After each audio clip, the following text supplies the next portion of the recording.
1, 2, 3, 4.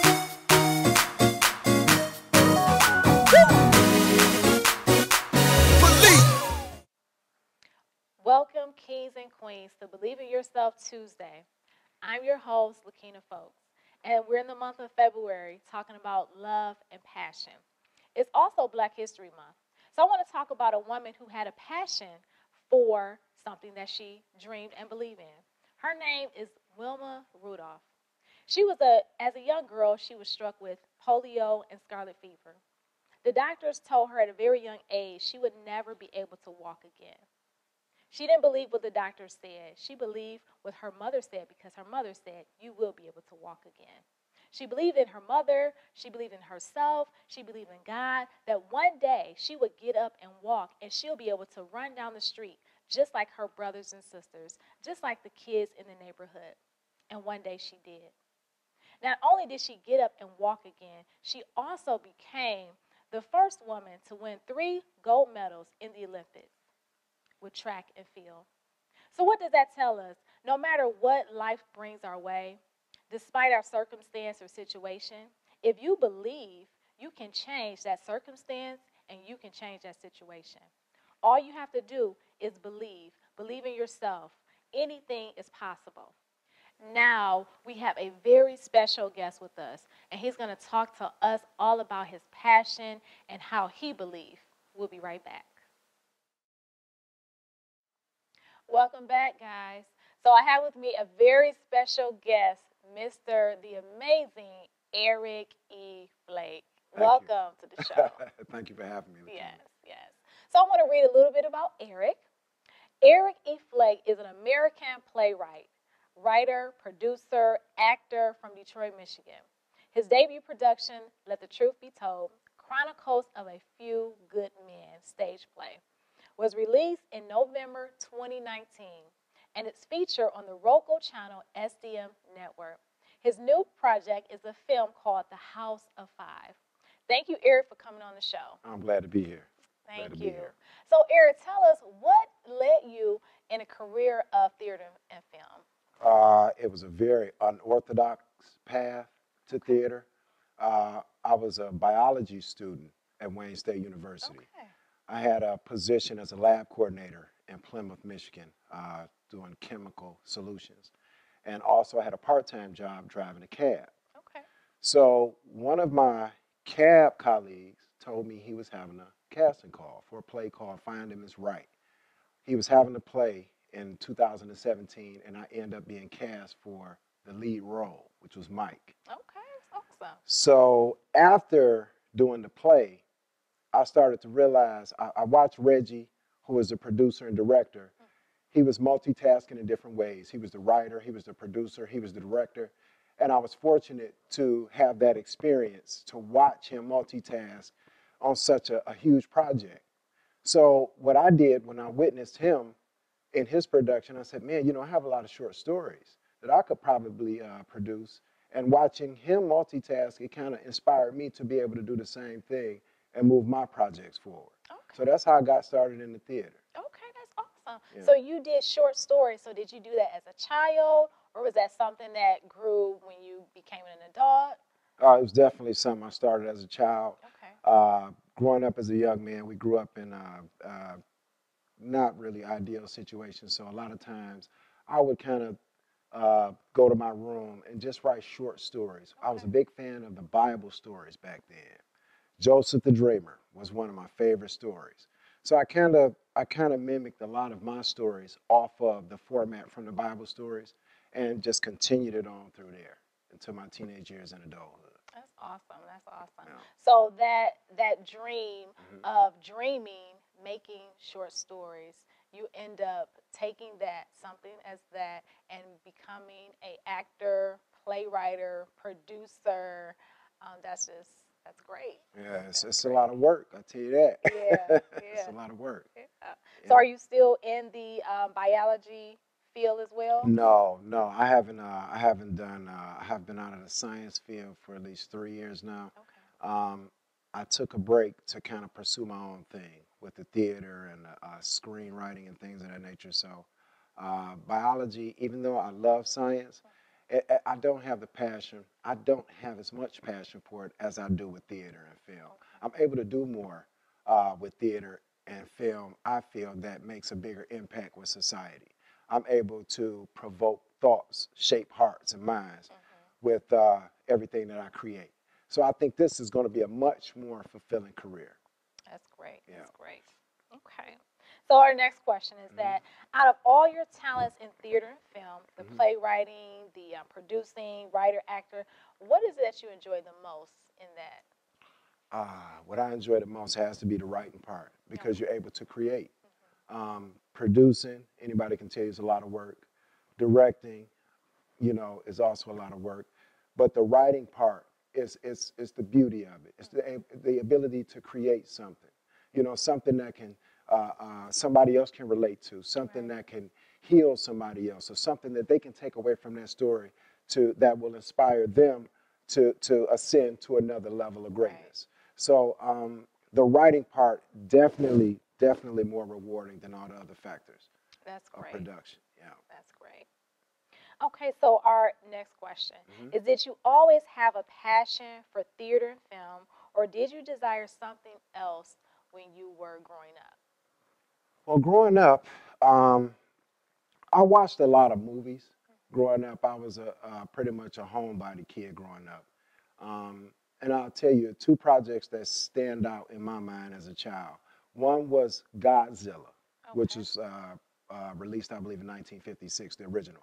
And the other was Moses, that was also produced in 1956. And by me being a little movie buff as a kid, I could see things. I would pay attention to detail with these movies. And I'll give you an example. You have the Godzilla scene where Godzilla is trampling through the town, right? And you got these little toy soldiers standing there, right? And I remember being an 8-year-old kid like, Mama, that's not real. You know what I mean? And you go compare that to Moses. And you get to the scene where the Red Sea parts, and you see how the special effects are a lot different from the one opposed to Godzilla. So it put a desire in me as a youngster to say, you know what, if I ever made a movie, I wouldn't make it so cheap looking or cheesy, be very realistic. So that's my passion. I want to make projects that are real, that people can connect to. That's most important to me. So theater is definitely the platform to do that. Absolutely, absolutely. And you are a dreamer. So as a child, you dreamt of making movies, and now you're ready to make a movie. Doing it. Right. You're doing it. You're doing plays. So you're doing exactly what you believe as a child and what you saw yourself. Even though you went to science and you did some of those things, but now you actually went back to your passion. So a lot of us, viewers out there, what you have a passion for, you usually go back to that passion once you're in adulthood, because sometimes what we go to school for is not fulfilling. So we end up going back to those very same roots that we started off with. Absolutely. So that's just, and that's a prime example. Absolutely. A prime example of Absolutely. And let's not eliminate God's plan. Yeah. We can have intentions on our lives, but God can have something completely different. That's so true. Absolutely. So true. And sometimes he gives us a glimpse of our future. Absolutely.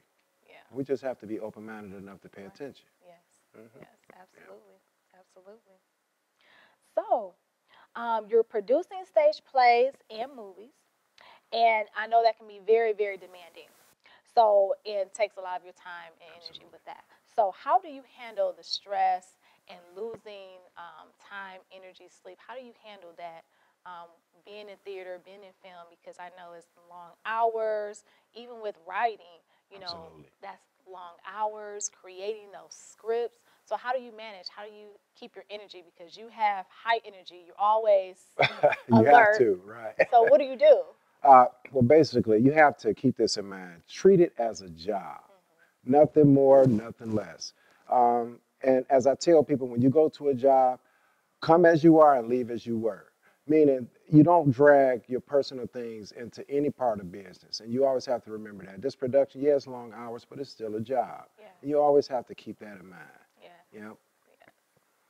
All right. So we're going to be right back in just a few moments with some more of Eric E. Flake.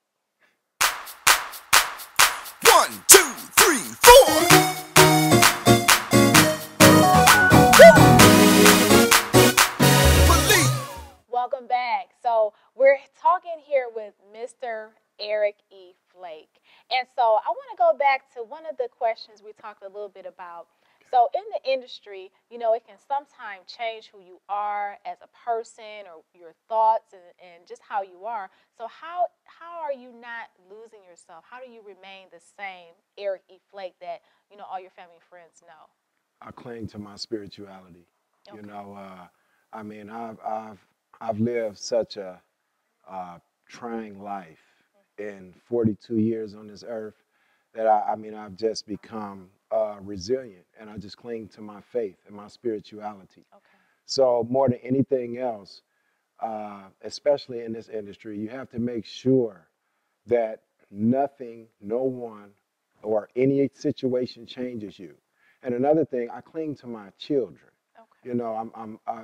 That's one thing that I think we all have to make sure we have that comfort zone that we can always go back to when the tensions arise. And so, I always remain firm in my spirituality, and my core values and morals, it'll never allow me to be anything different. That's awesome. That's awesome. So give us one or two of your core values and morals, that made you to be just this awesome, sound man that you are. I can give you 1,000, but right now we'll start with honesty, integrity, and loyalty. Okay. Those things are very important in all facets of life. Okay. And if you can stay committed to those morals and values, then the sky's the limit for anybody. Yeah. With that type of belief system. You just, I believe, you just live a good life. Yeah. And good to follow you. That's right. Yeah. That's right. That's right. Yeah. Now, how many children do you have, Eric? I have 7 children. That is amazing. Yes, I have 7 children. Wow. I was a teenage dad. Okay. So fatherhood started early for me in life. And maybe that's also added to my maturity level and my spirituality, because anybody that's a parent knows what that's about. So I'm really deep rooted with my family, and that keeps me grounded for the most part. Okay. So let's talk a little bit about those core values you had. Okay. So one was honesty. How important is it to have honesty in the field that you're working in theater, and how important is that? Well, it's really important in theater because you deal with a lot of talent or aspiring talent in this industry. So it's important to, I'll give you a prime example. Somebody comes in for a casting call. They do an audition. You have to give an honest assessment of maybe what you felt that performance was. And in times like that, those things matter the most. Because, if you look at it, nobody wants to deal with somebody that's going to feed them bull. Right. So it's just to be open, honest, and transparent, and just let people know what they're dealing with. And that's really important in this production industry because, you deal with a lot of different people. Right. So. Okay. And so, sometimes, we see a lot of celebrities, and sometimes they can do things and say things that's dishonest. So how are you able to remain just that honest person in the field, in the area of film, and, as you're aspiring to be a celebrity? Lakina is simple. I follow this model. I'm going to treat you like I want you to treat me. As long as you treat others the way you want to be treated, you should have no problems. That's good. Whatsoever. So I keep that in this industry. I always give it to people straight, no chaser. That's just being forthcoming and honest. That's the only way to really be. Okay. You don't want to be selling people dreams. That's right. That's right. Right. That's absolutely right. There's a lot of that going on. Yes. Yeah. Yes. And people don't want that. Just tell the truth. Exactly. Yeah. Best policy. Yes. Yes. And so you talked about loyalty. So how important is loyalty in the film theater? How are you able to stay loyal? Because, actors can come and go. You may find someone better, but do you feel a duty to be loyal to someone that you've had on your cast over and over again? So how does that play a part in your business? Well, for me, and my team, it's important to honor commitment. Okay. When somebody commits themselves to you, showing up at all the rehearsals, taking the extra time to get better, at the role maybe you assign them with. You reward people that commit to you. Right. And that's one thing I firmly believe. You take care of those who take care of you. That's right. And I don't care if it's the music, theater, or whatever industry, as long as you live by that model, you will be just fine. I'm a big universe person. I'm a big believer in karma. And I always believe whatever seed you sow will be returned unto you. Yes, yes. Mhm. And that's so what you do to one, it can happen, you know. You reap what you sow. And there's also a saying, you scratch my back, I scratch your back. So it's with And that that's true. loyalty thing, yeah. Yeah. So that goes hand in hand as well. Yeah. Okay. We're all here to use each other, but we are not here to abuse one That's so good. That's so good. You need to write a little book of the morals another. of Eric Eric Flake, Flake. yes. Those are some good tips. I just may do Those are that. some good tips. Yeah. And so you talked a little bit, you said integrity was a big one for you as well. Just talk a little bit about how important it is to have integrity, because there's a lot of people who don't have integrity in their business and just, just regular. They just don't have integrity. And sometimes you just don't come across people that have that integrity. So how important is that for you in your business and also in your life? Well, integrity is simply this. Integrity is the ability to stay firm in who you are with your morals, your beliefs, and your values. And again, I believe that past experiences shape men. Yeah. And in that way, there are things that have happened to me in my life, things that I've overcome that have made me a solid individual, if that makes sense. Yes. So, I mean, a lot of these things, honesty, integrity, honesty, loyalty, and all those things, they come with integrity. It keeps them tied together. So that goes by who you are as a man, your role as a man. You have to stay firm in who you are, That's no right. matter what, who, or how they try to change or reshape you. Right. You have to remain the same, no matter what. That's right. That's the markings of a man. That's right. That's Never right. changing. That's good. Consistency. That's good. Yeah. And I want you to talk a little bit to the viewers out there that's men, Okay. because you have a strong message for them. So, we have men viewers, so just give them a little bit, a little nugget. Just a little nugget. It's just as I just said to Lakina, whenever we all, especially as black men, we face trials and tribulations every day. And what I would pass on to my other brothers is to always believe in something greater than yourself. Um, just because somebody is born into poverty doesn't mean you have to remain there. And we all come with a vision and a dream. And you have to figure out what's important to you. And as we spoke on integrity, morals, and honesty, you have to have a moral compass because that serves as your guide in your journey in life. And just stick to what you believe in and what you know is right, and everything will be fine. Okay. Stay strong. Yes, that's Yeah. awesome. And on that note right there, we're going to take a quick break and we're going to come back with some more of Mr. Eric Flake. 1, 2, 3, 4. Believe. Welcome back to the show. You're here with my special guest, Mr. Eric E. Flake. So, Eric, I want to talk a little bit about your new film that you got coming up called The House of Five. I saw the trailer and I was actually hooked. I'm like, oh, I want to see more. Right. It's so intriguing. Tell us a little bit about that, when it's coming out, and what caused you want to write something about this, The House of Five. Okay, well, The House of Five will be released sometime near the fall. Okay. We set a release date for October 1st. We start picking up the majority part of the filming in mid-March. Okay. A House of Five. I wrote A House of Five to wake up the community on all the human trafficking that's going on at an alarming rate. Yeah.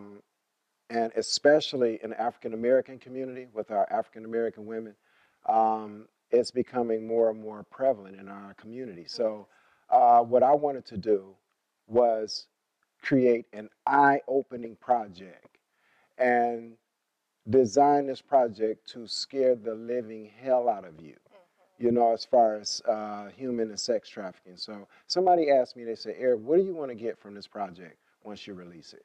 Well, what I want to get from this project is I want every male, female, when you see these young girls going to schools in the morning, I want to see somebody walking out there with them. I want to see somebody I want to shock the community, because a lot of these people that scouting your babies are right there in your neighborhood. Wow. Yeah. Wow. So I'm looking forward to seeing this film. I was already hooked just from the trailer. Thank you. And Thank you.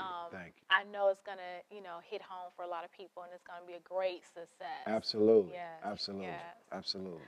So I want to talk a little bit about if you can go back and talk to your teenage self, what is one thing that you would tell yourself? Oh, wow. I would tell the teenage version of myself I think I would just let him know that the hardest times are coming. No matter what, don't give up. Yes. No matter what people tell you, no matter how much people doubt you, no matter how much people don't support you, Yes. don't give up. Keep going, because times are going to get better. Yes. And because I was I was already a very inquisitive young man. So I was always reaching out for older people for advice.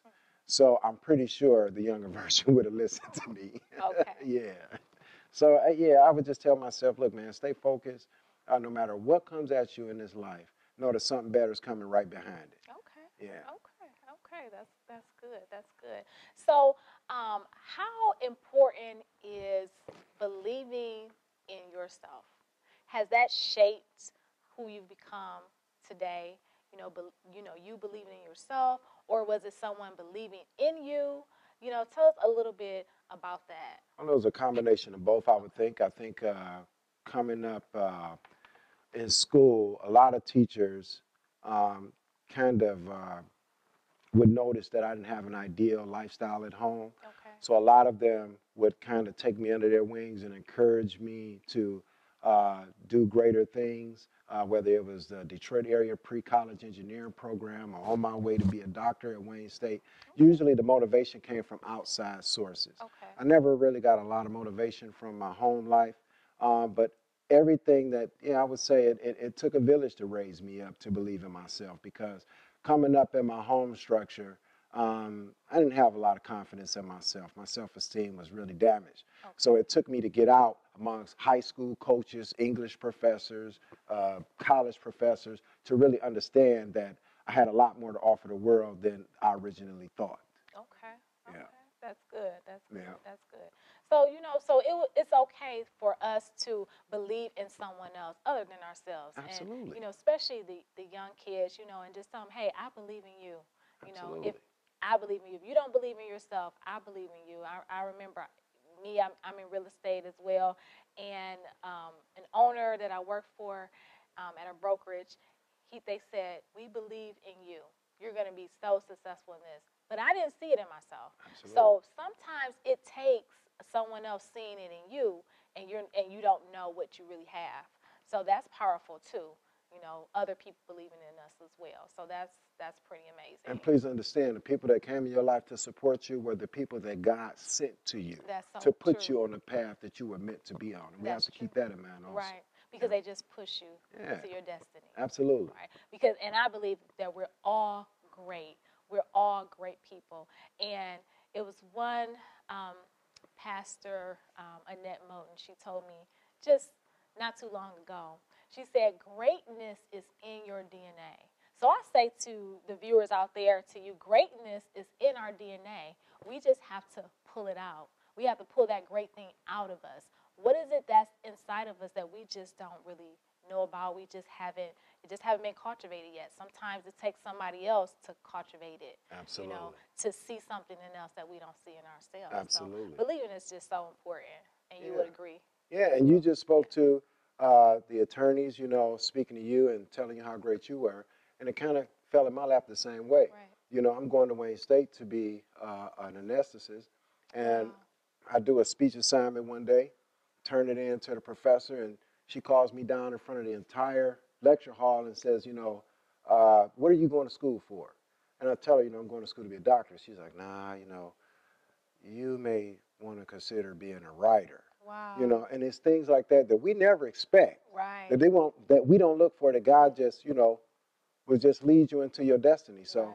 I mean, it's beautiful when that happens, but it's also scary. Yes. Yeah, Yes. it's also scary Yes. because you don't know what to expect. Right. Exactly. Right. Yeah. So Yeah. that's amazing. That's Yeah. amazing. So our show unfortunately has to end in just a few moments, and so it was such a pleasure, Eric. I say the amazing Mr. Eric Flake. Thank you from so much. Flake Entertainment was in the building you. today Thank on you. Believe in Yourself Thank Tuesday. It's such a pleasure, honor for you to be here. I'm honored to be here with Miss Lakina Fulks. Oh, thank you. Yes. Thank you. And I look so forward to your new films, your Thank books that you're going to be writing, Thank you. and Thank all those things that you're getting ready to accomplish. I just see great success Thank you. for you in your life. Thank And you. so, thank you, kings and queens, for joining me today. Until we meet again, but remember, everything you need is right there inside of you. All you have to do is believe. 1, 2, 3, 4.